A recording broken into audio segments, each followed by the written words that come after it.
Okay, we're back. So when we have this notation f of 2, it's saying when x is 2, what is y? And all you have to do is read the graph. So you find where x is 2, you trace up to the graph. What is y there? 6. So we would say f of 2 is 6. Now, which piece was that? The first piece or the second piece? The first piece. Okay. And then if I ask us to find f of 6, that's when x is 6. Yeah.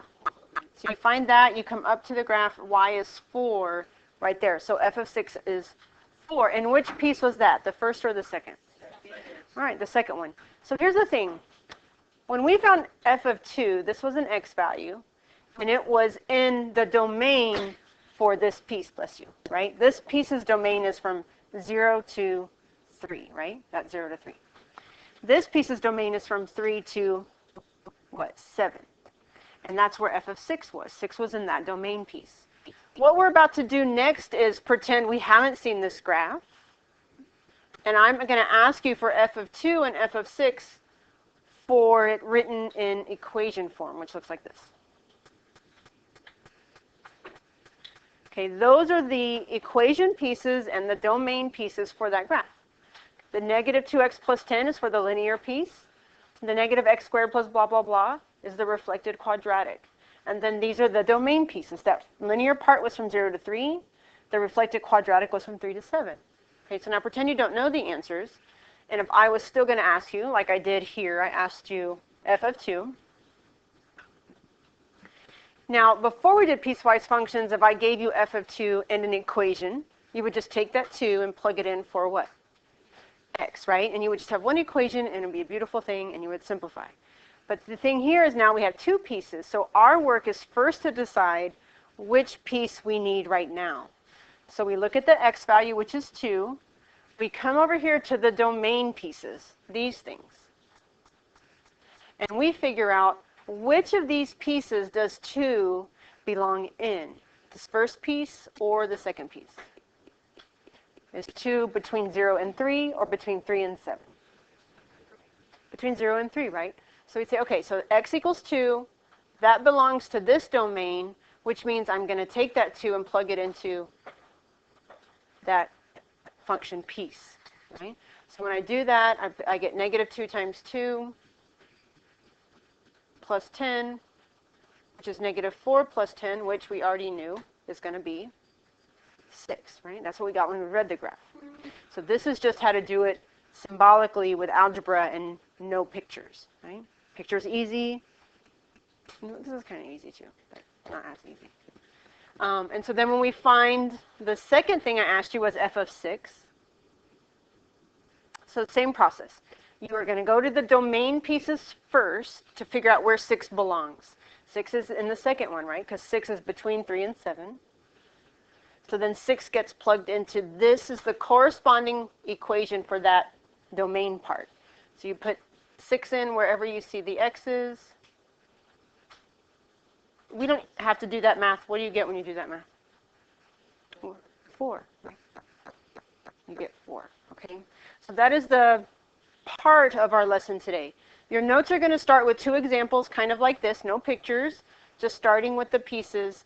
We're going to do 2 examples like that, and then we'll switch gears, and we will graph the functions. Okay, so we're going to be graphing today as well. Okay. We have this piecewise function. How many pieces does this function have? 3. And then it has corresponding domain pieces.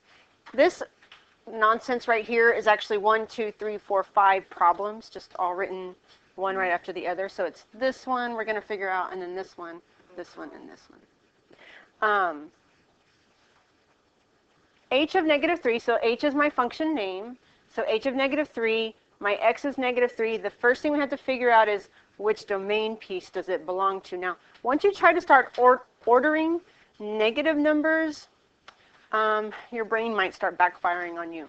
So just as a quick review of the number line, remember that if I need everything less than 0, that's going this way. So anything, bless you, to the left of 0 is less than 0. So like if I had -1 here, -2, -3, if it's to the left, it's smaller.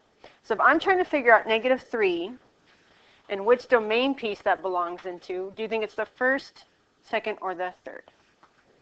The first, right? So that's everything less than 0, everything to the left of 0.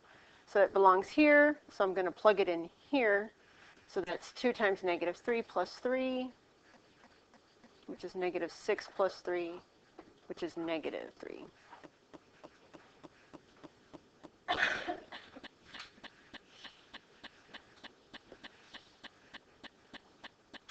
What about -0.001? That's like a noxious number. Where does that go? First, second, or third domain piece? First, because it's negative. So everything less than 0 is negative. So we're going to plug it in for x. So I got 2 times that noxious number. That's -0.002 plus 3, which is 2.99998.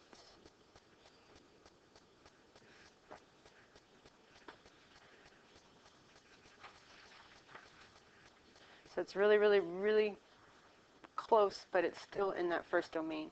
What about h of 1? Does that belong to the first domain piece or the second or the third? The second one, right? Because it's 1, and 1 is between 0 and 2. That's what this inequality right here means. So it's all x's between 0 and 2, and that's definitely 1. So 1 goes into that function piece. So 1 squared plus 1, 1 plus 1, that is 2.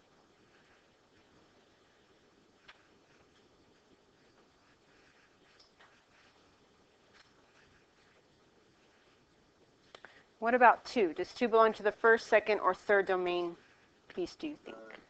It doesn't belong to any of them, right? Why? What's missing that lets me know it doesn't belong anywhere? Equal to signs, right?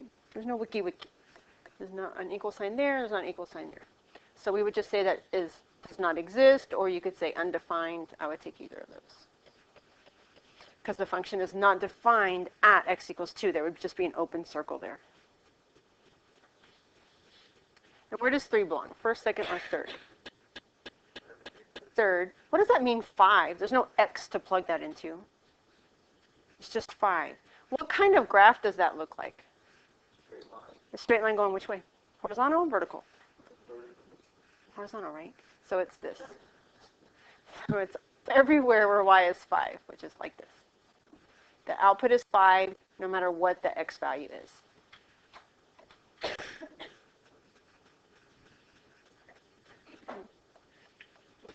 So you try the next problem, okay?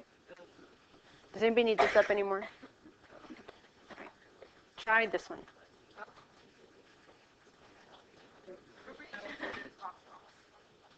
All right. So this problem is kind of a good illustration of when it gets tricky sometimes ordering the numbers and figuring out which domain that they go in. Remember, if it's not something you can visualize easily, you don't have to just sit there and think really, really hard and then give up when it doesn't pop into your brain. You can try and figure out an easier way. Like if you need, like drawing a number line might help you. So for example, these domain pieces are everything to the left of -1, so you might put -1, 2, so it breaks at -1 and it breaks at 2. So when you're trying to figure out your inputs and where they fall, so -3, well, put it on there. Here's -3. It's to the left of -1. That means it's less than -1, so it belongs in that first domain. So if it belongs here, it gets plugged in there. So it's -3, which is a plus plus, which means 0.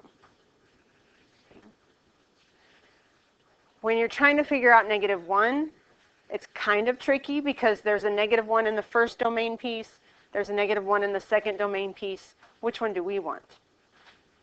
Which domain piece? The second one, right? Because what's here? That's good. The equal sign. So -1 belongs here, which means we plug it in here, but there's nothing to plug it into. So what's the answer there? It's just 2, right? That's another horizontal line where everything is 2. 0 is between what? -1 and Right. So it goes here. So it's 2. Its output is 2. It's 2, 2. 1.99 is up here. It's approaching 2, so that's 2, 2. This 2 right here, does that go in the second one or the third one? Third, because it has a equal sign. So it goes here, which means it gets plugged in here. Let's talk about absolute value. When you're dealing with absolute value, it works kind of like parentheses in that it's grouping symbols.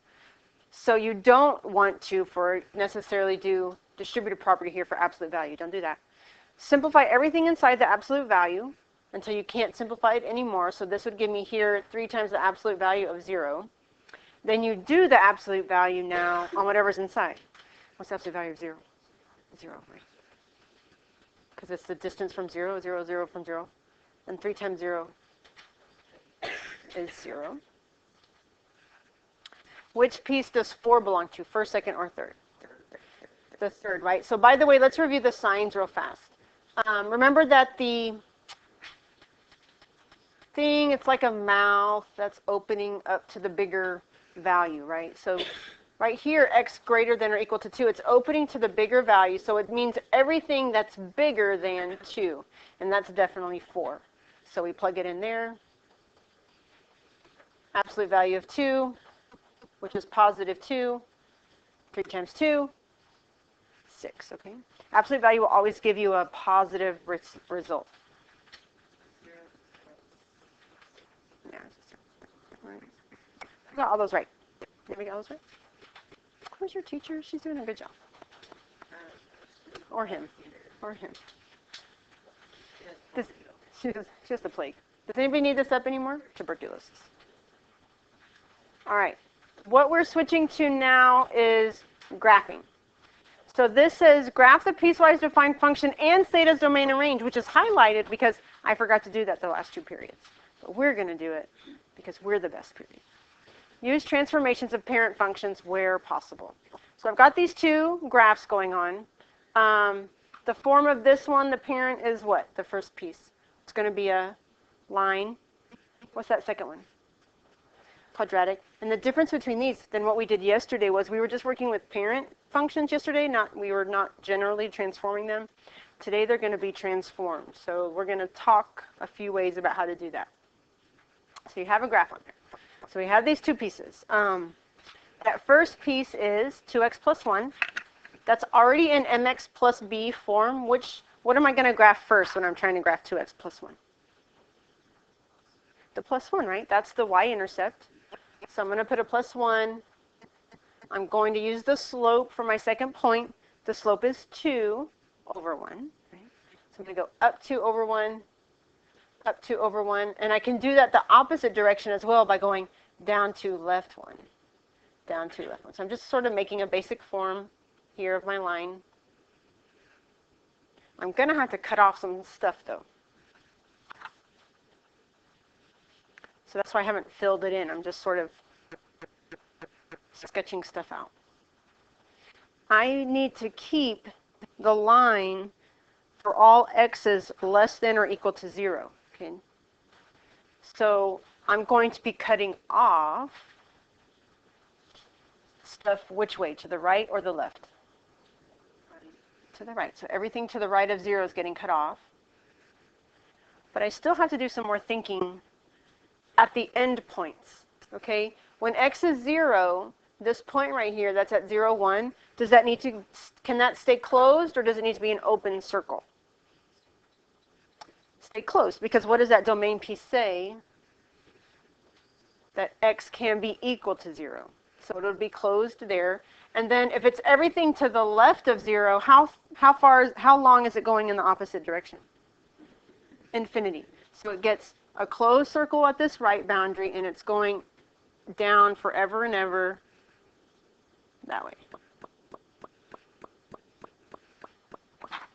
So that is just the first piece, the linear piece.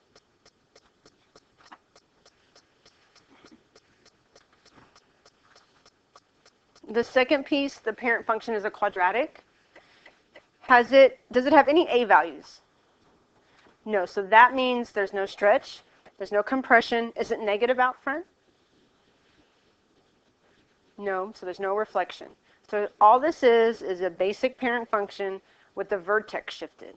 So which way has it gone? Right and down. It's gone right 2, down 3. So I'm going to take my vertex, right 2, down 3, and I'm just going to start filling in my parent points. I know there's 1, positive 1, 2, 4. So I'm going to go right 2, up 4. I'm going to fill those in on the other side because it's symmetrical. To the left 1, up 1. To the left 2, up 4. But notice something here.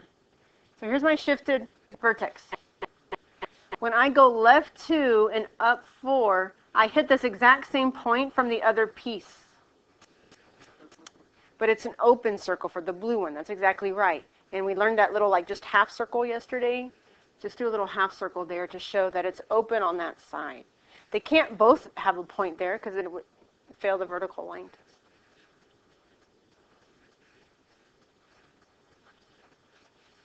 Well, I think maybe, anyway, I don't know. I'll think about that later. So the right end point for that second piece is up to 5.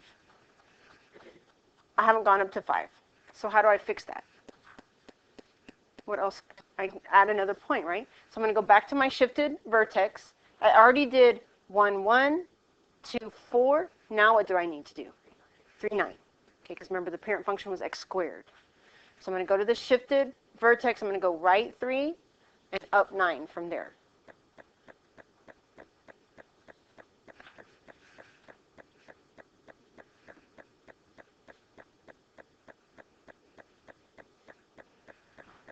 Actually, I filled it in before I thought about it. Can that be a closed circle or does it have to be open at 5? Closed, right? Because it says it can be equal to 5. So then we just shade off, and that was awful.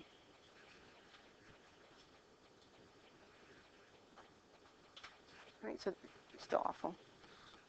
So there are your 2 pieces. Oh, domain and range. See how I almost forgot again.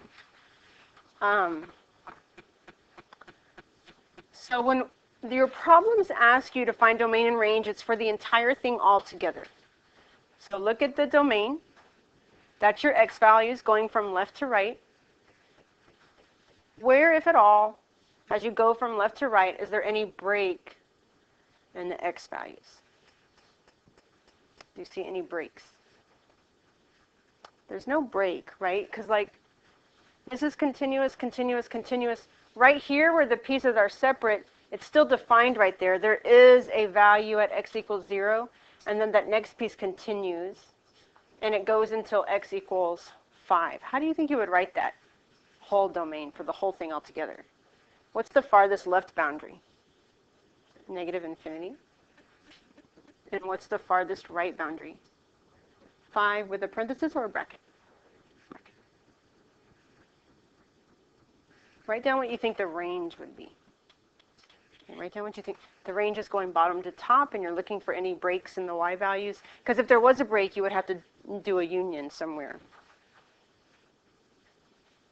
And just raise your hand when you think you've got that. Please. Thank you. Thank you. Thank you, thank you, thank you.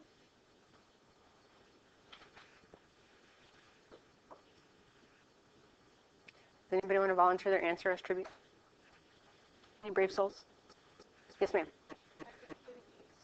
Perfect. Negative infinity to 6, 6 with a bracket. Who got that? Okay, great.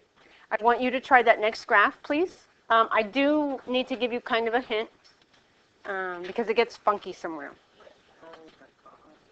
Does anybody need this up anymore? Okay. You're going to be fine with that quadratic piece. I have no doubt you're not going to have a problem. But let's talk about the cube root for a second. First of all, remember, this is the parent cube root. There's points at 0, 0, 1, 1, and negative 1, negative 1. And it goes like this. Okay? what's the transformation here in this piece? To the left one. So these points are going to go to the left one. Where you're going to run into trouble is what is that graph doing as it gets up here to the 1. So the reason why it's going to give you trouble is it's not a pretty point. It's like not integers.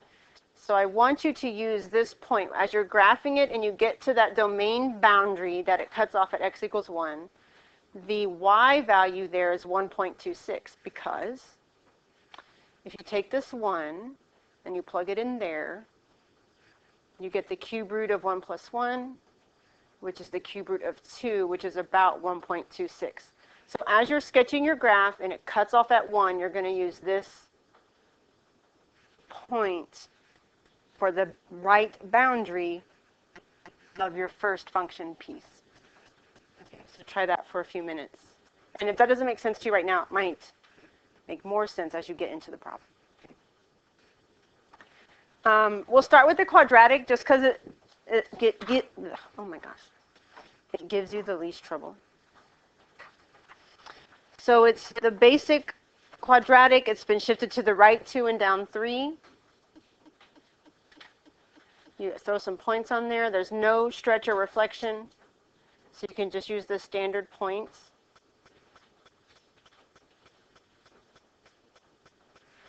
About here, I start looking at my domain and seeing if I need to. Yes, I did something wrong.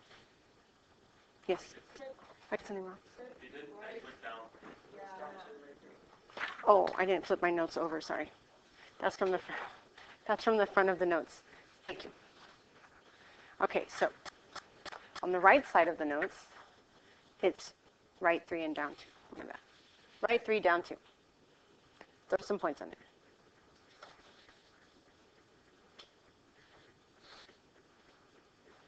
And so this is about the time where I would look at my domain and see if I need any more points. So the domain needs to go between 1 and 6. So I have a point at 1. I don't have anything at 6. So I'm going to do one more point in the right direction. So I'm going to go right 3, up 9. And then I would look and see, okay, do I need to keep those as closed circles or do they need to be open circles? What do I need to do here? Closed. They can stay closed. So that's everything I need to check for this piece before I start looking at the other one. I'm going to zoom in nice and close for the other one.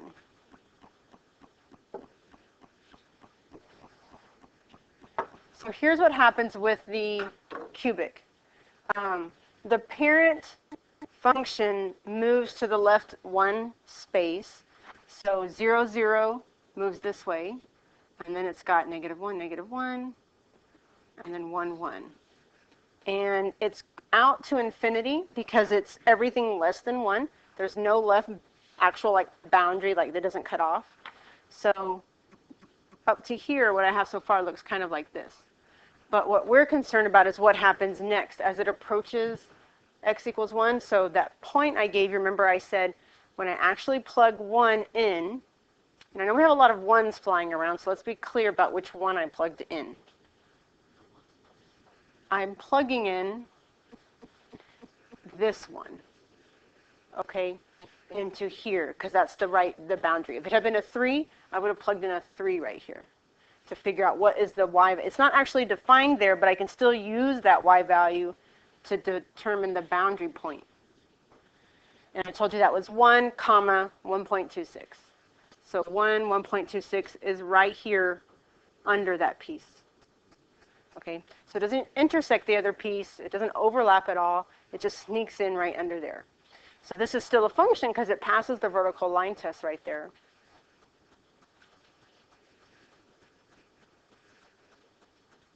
And then we just need to figure out domain and range. For this entire function as a whole, what's the farthest left boundary? -infinity. What's the farthest right boundary?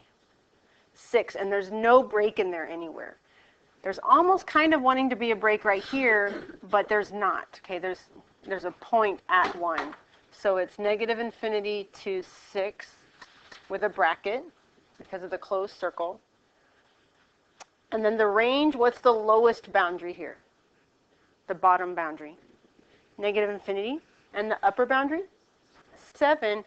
and there is no breaks in the y value. It seems kind of like there's a break here because of this point jumps to that point. However, I have all of these points right here on that blue part. So there's no break in the range. So it's negative infinity to 7. Okay, any questions? All right. There are a couple of changes I want you to make to your homework when you get it. Before I show the screen, does anybody need this up anymore? This first one is an actual typo. Instead of x plus 4, it should be x equals 4. The second one is just a suggestion. The piece as written is 9 minus x squared. But notice that's just, if you just flip those terms around, it's the same as negative x squared plus 9. That's a translation up 9 and a vertical and a reflection.